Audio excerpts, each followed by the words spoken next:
Dites-moi franchement, Bernard, ce livre a été écrit pour moi. Vous savez que j'ai deux passions dans la vie, qui sont essentiellement les mystères historiques et les structures de narration.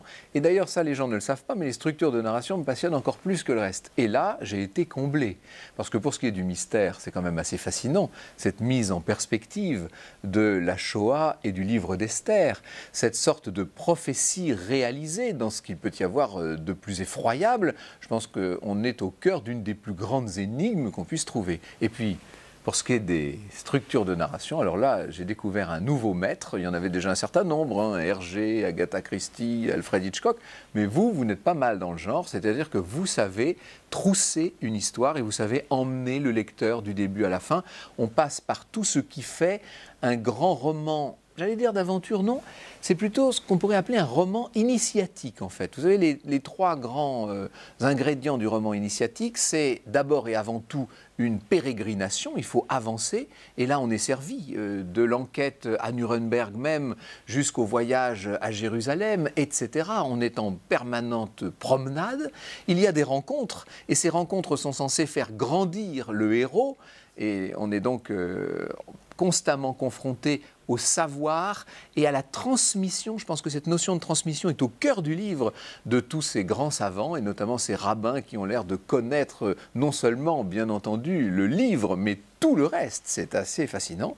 Et puis, ce qui fait aussi un roman initiatique, c'est que le personnage central croît, se développe, s'approfondit, et on a l'impression qu'à travers lui, c'est le lecteur lui-même qui se pose des questions sur la spiritualité. On peut commencer la lecture relativement sceptique, on peut commencer la lecture loin d'une forme de spiritualité, et peu à peu se poser des questions face à ce qui est bien davantage que des coïncidences, qui relève plutôt de la correspondance et même, disons-le, de l'écho et de la résonance.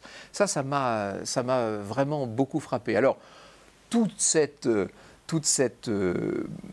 aventure, tout ce mouvement extraordinaire mène à une découverte, en quelque sorte. Ça, j'en dirai pas plus. J'imagine que les personnes qui sont en train de regarder ce petit film ont déjà lu le livre, mais après tout, sait-on jamais, ne déflorons rien.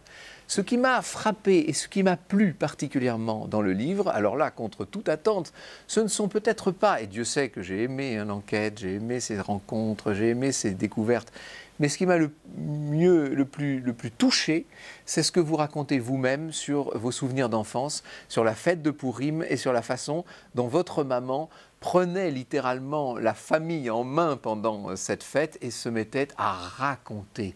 Je parlais de narration tout à l'heure, alors je pense qu'elle a été une extraordinaire conteuse, et le secret de votre talent à raconter l'histoire, c'est peut-être elle qui vous l'a transmis. Il y a autre chose d'intéressant, et je vais m'arrêter là, mais on pourrait dire tellement de choses sur le Code d'Esther.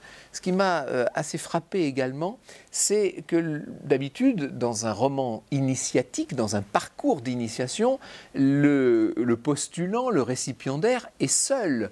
Là, en l'occurrence, il est guidé.